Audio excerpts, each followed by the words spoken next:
नमस्कार दोस्तों, आपका सिद्धि का चैनल पर बहुत बहुत स्वागत है। महाभारत युद्ध में इस मायावी योद्धा ने मचाया था कौरवों की सेना में कोहराम, जिसके मरने पर श्री कृष्ण हुए प्रसन्न। घटोत्कच इतना बलशाली था कि वह कौरवों की बड़ी से बड़ी सेना को अपने पैरों से कुचल देता था। महाभारत युद्ध के दौरान कर्ण ने जब घटोत्कच का वध किया तो सभी पांडव दुखी हुए, लेकिन श्री कृष्ण खुश हुए। आखिर इसकी वजह क्या थी, चलिए जानते हैं। लेकिन इससे पहले कि हम ये वीडियो शुरू करें, आप सभी से निवेदन है कि अगर आप इस चैनल पर नए हैं तो हमारे चैनल को सब्सक्राइब कर वीडियो को लाइक और शेयर ज़रूर करें, जिससे कि समय समय पर आपको हमारी वीडियो के नोटिफिकेशन मिलते रहें। तो चलिए शुरू करते हैं वीडियो को।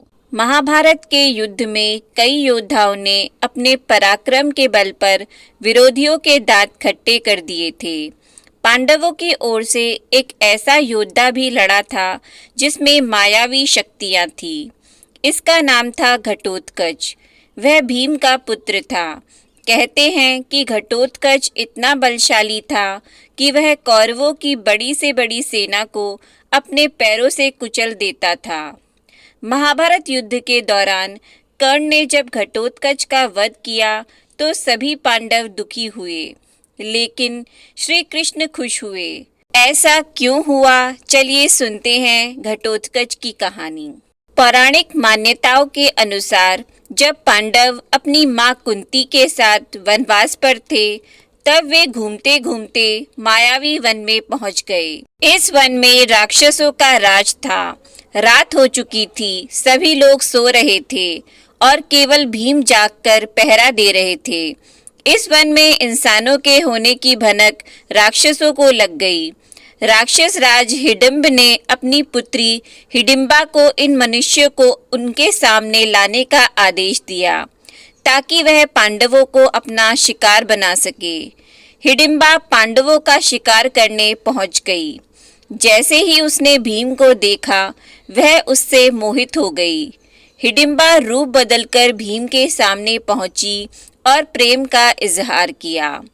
भीम ने जब उसकी पहचान पूछी तो हिडिंबा असली रूप में आ गई और अपनी पहचान बता दी। भीम ने हिडिंबा के प्रेम प्रस्ताव को अस्वीकार कर दिया। जब हिडिंबा ने बताया कि वह अपने पिता के कहने पर उनका शिकार करने के लिए यहाँ आई है, तो भीम को क्रोध आ गया। वह सभी पांडवों और अपनी मां कुंती के साथ राक्षस राज हिडिंब के सामने पहुंच गए। हिडिंब और भीम के बीच युद्ध छिड़ गया। इस युद्ध में भीम ने हिडिंब का वध कर दिया। राक्षसों में मान्यता थी कि जो भी उनके राजा का वध करता है, वह राक्षसों का राजा बन जाता है। भीम के बल को देखकर हिडिंबा पहले ही मोहित हो चुकी थी। उसने नियमों के मुताबिक भीम को राक्षसों का राजा बनने के लिए कहा। भीम की मां कुंती को यह बात माननी पड़ी। भीम ने राक्षसों के राजा की गद्दी संभाली और हिडिंबा से विवाह कर लिया।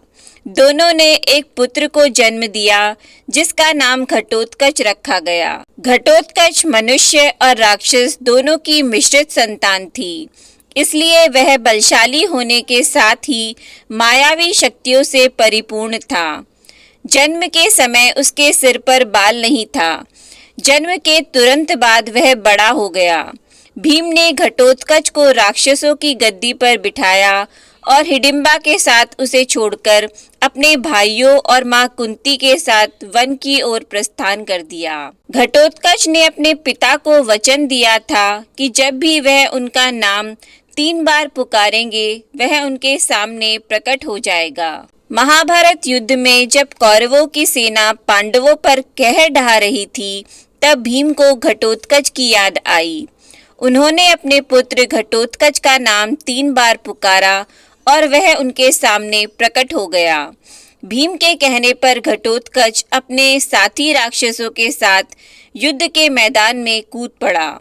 वह अपनी मायावी शक्तियों से कौरवों की सेना का खात्मा करने लगा। वह इतना बलशाली था कि उसके एक कदम रखने पर हजारों सैनिक मारे जाते थे। घटोत्कच की ताकत के सामने कौरवों की सेना असफल नजर आ रही थी। तब दुर्योधन ने कर्ण को घटोत्कच का सामना करने के लिए भेजा। कर्ण ने अपने शक्तिशाली शस्त्रों से कई राक्षसों को मार गिराया, मगर घटोत्कच का बाल भी बांका नहीं कर सका। कर्ण के पास इंद्र का दिया हुआ एक दिव्यास्त्र था, जिसका वार कभी खाली नहीं जाता था, मगर उसका इस्तेमाल सिर्फ एक बार किया जा सकता था। कर्ण ने ये दिव्यास्त्र अर्जुन के लिए बचाकर रखा था, लेकिन जिस तरह से घटोत्कच कौरवों की सेना का खात्मा कर रहा था, उससे लग रहा था कि वह कुछ ही घंटों में युद्ध खत्म कर देगा और कौरव हार जाएंगे।